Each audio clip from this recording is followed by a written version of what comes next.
नमस्कार, मैं हूं सुशील गंगोड़ा। मेरे साथ है मेरे सहयोगी मनोरंजन भारती। महाराष्ट्र में सियासी संग्राम जारी है और आज काफ़ी डेवलपमेंट्स हुए हैं, कई गतिविधियां आज बढ़ी हैं। तो क्या क्या आज बड़ी गतिविधियां रहीं, आपको बताते हैं। एकनाथ शिंदे जो बागी गुट के नेता हैं, उन्होंने कहा है कि वो अब जल्द मुंबई जाएंगे। वो अब भी शिवसेना में हैं। उनका दावा है कि उन्हें 50 विधायकों का समर्थन हासिल है।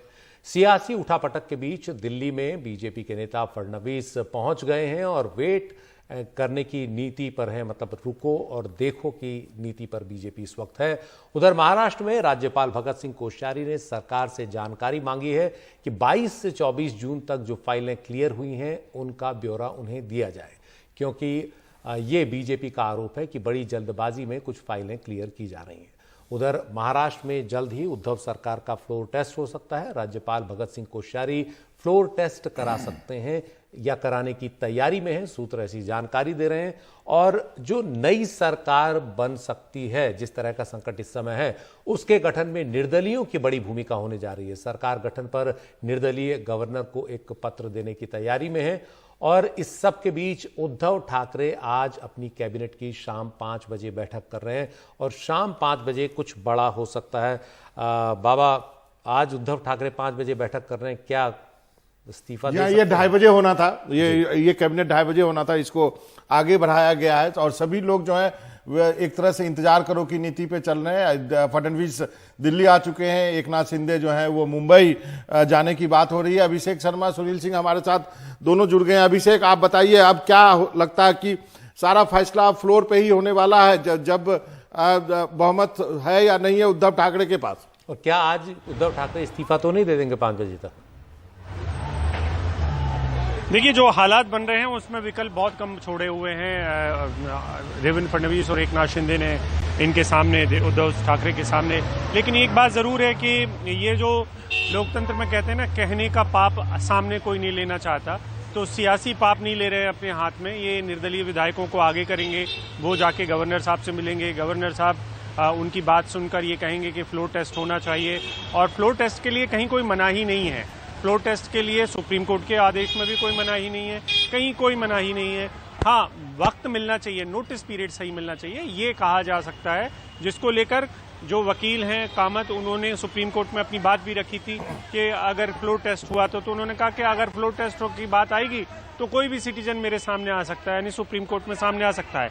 लेकिन जो बात है वो ये कि गेम तो सारा कुछ ओवर हो चुका है। अगर बात करें जो एकनाथ शिंदे के साथ जो लोग हैं, कल रात में सुनील से भी बात हुई है, बहुत ही हाईली जो सबसे बड़े सोर्स हो सकते हैं बीजेपी, सुनील की बात हुई है।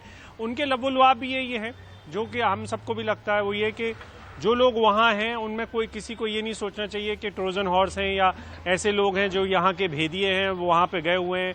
ऐसा कुछ होगा नहीं। ऐसा फिल्मों में ठीक लगता है, लेकिन ये वाली फिल्म में नहीं होगा। उसकी बड़ी वजह ये है कि क्योंकि हवा का रुख बदलते हुए देख रहे हैं विधायक, देख रहे हैं कि सत्ता का रुख कहाँ है, पानी कहाँ ज़्यादा है, तो वो उस हिसाब से रुख करने वाले हैं। और इसमें अब कोई शक नहीं बचा है कि एकनाथ शिंदे मुंबई आने वाले हैं। उसके पहले निर्दलीय वाली जो स्क्रिप्ट है वो पूरी वो हिस्सा पूरा खेला जाएगा और उसके बाद फिर एकनाथ शिंदे की एंट्री होगी और फिर उसके बाद देवेंद्र फडणवीस की एंट्री होगी। और वो कहेंगे कि चूंकि बहुत सारी जगहों पर ऐसा बताया जा रहा है कि अल्पमत में है सरकार, इसलिए बहुमत साबित करना चाहिए। और उनकी जो पार्टी है उसकी कल बैठक हुई थी, उसमें भी आप देखिए लगातार ये कहा जा रहा है कि अल्पमत साबित बस करना है उद्धव ठाकरे को, बहुमत तो कहीं और है। बाबा, निश्चित रूप से तो अब जो भी बहुमत का फैसला होगा वो हाउस के अंदर ही होना है। और उसके लिए देखते हैं कि उद्धव ठाकरे को कितने दिनों का समय दिया जाता है, क्योंकि जिस ढंग से एकनाथ शिंदे गुट को सुप्रीम कोर्ट से 14 दिनों के लिए उनको टाइम मिला है, उद्धव ठाकरे को कितना टाइम मिलता है, गवर्नर कब उनको कहते हैं कि साबित करें। सुनील सिंह जी हमारे पास है। सुनील, बताइए क्या डेवलपमेंट चल रही है आपके खेमे में? बाबा, बाकी सभी खेमों में तो देखो और इंतजार की रणनीति चल रही है, लेकिन हम मीडिया वालों में बरकरार हैं कि कब आ रहे हैं और कब यहाँ पर हलचल पैदा होती है। देखिए, यहाँ पर जो अभी तक जानकारी छनकर उभर रही है वो यही है कि शायद राज्यपाल जो है सुओ मोटो लेकर राज्य सरकार को कह सकते हैं कि आप अल्पमत में आ चुके हो। जिस तरह से मीडिया में खबरें आ रही हैं, जो जानकारी मिल रही है और जिस तरह से शिवसेना में बगावत हुई है, तो आप जो है कि एक कॉन्फ्रेंस फ्लोर टेस्ट के लिए चली जाइए और शायद 2 दिन का वक्त, 48 घंटे का वक्त दे सकते हैं। इस तरह की अब तक जानकारी मिल रही है। हालांकि वो आज ही होगा या कल होगा ये कह पाना अभी बहुत मुश्किल है। आज अभी तक अंदर बिल्कुल शांति है। हम सुबह से यहीं पर हैं, राजभवन के गेट के पार। कोई भी अब तक मिलने नहीं आया है और अंदर से भी कोई बाहर नहीं गया है, तो इस तरह की हलचल कोई दिखाई नहीं पड़ रही है।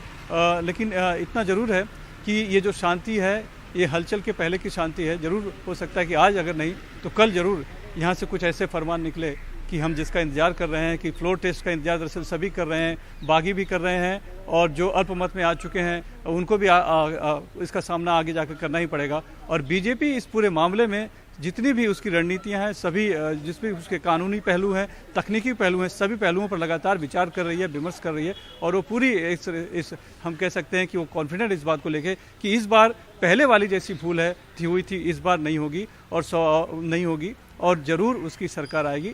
लेकिन यही है कि कौन अविश्वास प्रस्ताव देगा या फिर सीधे सीधे राज्यपाल ही सुओ मोटो लेते हुए कहेंगे कि आज सरकार अल्पमत में दिखाई पड़ रही है तो आप फ्लोर टेस्ट के लिए जाइए। उसी का बस इंतजार हो रहा है। सुनील, शाम 5 बजे उद्धव ठाकरे जो है वो कैबिनेट की बैठक कर रहे हैं। क्या हो सकता है? 2 बार सूत्रों ने आपके कहा कि वो इस्तीफा देने का मन बना चुके थे, लेकिन एक बड़े नेता ने उन्हें रोक दिया। कहीं आज फिर उसी तरह का मन तो नहीं बना रहे? देखिए, अभी 5 बजे की जो बैठक है वो तो दरअसल कैबिनेट मीटिंग है। इसके पहले भी एक कैबिनेट मीटिंग रखी गई थी। उस दौरान शायद ऑनलाइन उसी दिन उन्हें कोरोना की शिकायत हो गई थी कि कोरोना उनका जो है एंटीजन टेस्ट आया था वो पॉजिटिव आ गया था, तो शायद उस दिन वो शामिल हो नहीं पाए थे या वीडियो कॉन्फ्रेंसिंग के जरिए हुए होंगे। लेकिन आज कैबिनेट मीटिंग है, इसमें बहुत से जैसे कि कल ही मंत्रालयों में के जो विभाग है बदले गए, दूसरे मंत्रियों को दे गए जो कि बागी हो चुके हैं, जो यहाँ पर उपलब्ध नहीं है। तो उन सभी मंत्रियों के साथ मंत्रणा करके अगर कुछ महत्वपूर्ण कुछ फैसले लेने होंगे राज्य के हित में, जनता के हित में, तो वो सब लिए जाएंगे। इस तरह की कोई अभी तक भनक है उम्मीद नहीं दिखाई पड़ रही है कि वो आज ही वो इस्तीफा देने का मन बना सकते हैं, क्योंकि 2 बार हो चुका है और अब लड़ाई जो बहुत आगे बढ़ चुकी है। शिवसेना की भाषा बदल चुकी है। शिवसेना लगातार अपने लिए माहौल बना रही है, मीटिंग कर रही है, अधिवेशन कर रहे हैं उनके नेता।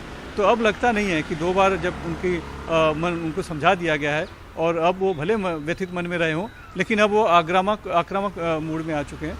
तो अब नहीं लगता कि वो फिर से एक बार इस्तीफा देने का मन बनाएंगे। हाँ, इसके बाद जरूर एक संभावना दिख रही है। कुछ दिनों बाद एक बहुत ही महत्वपूर्ण पूजा होने वाली है पंढरपुर में, जो होती है एकादशी के दिन। अगर तब तक मौका मिलता है और सरकार रहती है तो शायद वहाँ पर जाके वो कुछ इस तरह का कदम उठा सकते हैं। ऐसी अपुष्ट खबरें आ रही हैं। जी सुनील जी, और अब जो है एक्शन जो है वो दिल्ली शिफ्ट कर गया है, आपको बता दूं। और हिमांशु हमारे साथ जुड़ गए हैं, लेकिन उससे पहले आपको बता दें कि दिल्ली जो है वेट एंड वॉच की नीति अपनाए हुए है और फडणवीस साहब यहाँ पे जो इस पूरी राजनीति के चाणक्य हैं देवेंद्र फडणवीस, वो दिल्ली पहुंच गए हैं और बीजेपी निष्प्रय भाव से कह रही है कि हमारा कोई लेना देना नहीं है, हम तो रुको और इंतजार करो की नीति पर हैं। तो बीजेपी के एक नेता हैं सुधीर मुनगंटीवार, उनको सुनते हैं और फिर उसके बाद हमारे साथ है हमारे सहयोगी हिमांशु शेखर।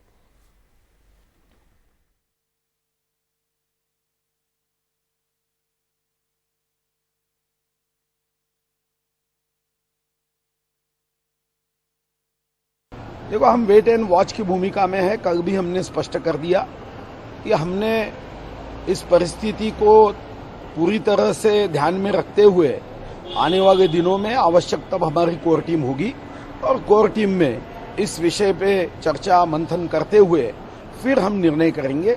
मैंने जैसा कहा, भारतीय जनता पार्टी को बहुमत सिद्ध करने की अभी तो आवश्यकता नहीं। अभी हम देख रहे हैं कि महाविकास आघाड़ी या अल्पमत कब सिद्ध करेगी।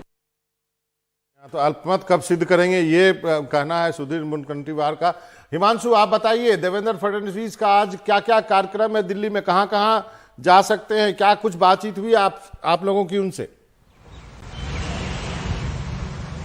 देखिए, फडणवीस यहाँ दिल्ली में जो पार्टी के वरिष्ठ नेता हैं उनके साथ सलाह मशवरे के लिए आए हैं और सूत्रों ने हमें ये बताया है कि कल जो सुप्रीम कोर्ट का फैसला था, जिस तरह से हियरिंग हुई और जो स्टैंड सुप्रीम कोर्ट ने लिया है, एकनाथ शिंदे खेमे के विधायकों को अयोग्यता के नोटिस का जवाब देने के लिए ज्यादा समय दिया है। इसके बाद एकनाथ शिंदे खेमे को लगता है कि उनका पलड़ा भारी हुआ है जो अभी राजनीतिक संकट है उसमें, और जिस तरह से फ्लोर टेस्ट को लेकर चर्चाएं तेज हो रही हैं, गवर्नर की भूमिका बहुत महत्वपूर्ण होने वाली है। और बीजेपी की तरफ से ये कहा जा रहा है कि हम स्थिति की मॉनिटरिंग कर रहे हैं। फिलहाल प्रत्यक्ष तौर पर बीजेपी के वरिष्ठ नेता नहीं चाहते कि पार्टी नए सरकार के गठन के लिए बहुत सक्रियता से प्रत्यक्ष तौर पर दिखाई दे। हालांकि सूत्रों ने हमें ये बताया है कि पिछले विधानसभा चुनाव के नतीजे थे, सरकार के गठन का पहला हक बीजेपी का था और बीजेपी के नेतृत्व में ही सरकार का गठन होना चाहिए था, लेकिन शिवसेना ने हमें धोखा दिया है। उसकी वजह से ये राजनीतिक संकट आज खड़ा हुआ है। बीजेपी के नेता फिलहाल इंतजार कर रहे हैं कि इस पूरे मामले में एकनाथ शिंदे खेमे की तरफ से आगे क्या पहल की जाती है। तस्वीर अभी भी साफ नहीं है कि शिंदे अगर गुवाहाटी से निकलेंगे तो वो मुंबई जाएंगे या दिल्ली जाएंगे। मुझे लगता है अभी भी राजनीतिक समीकरण जो है उसकी तस्वीर साफ नहीं है, लेकिन इतना जरूर है कि सुप्रीम कोर्ट में जिस तरह से हियरिंग हुई है उसके बाद से राजनीतिक जो गतिविधियां हैं वो बहुत तेजी से बदल रही हैं। फडणवीस दिल्ली आए, मुझे लगता है कि बहुत कम समय है पार्टी हाईकमान के पास भी इस पूरे मामले में पार्टी की रणनीति तय करने के लिए। जी हिमांशु, आपका बहुत बहुत शुक्रिया।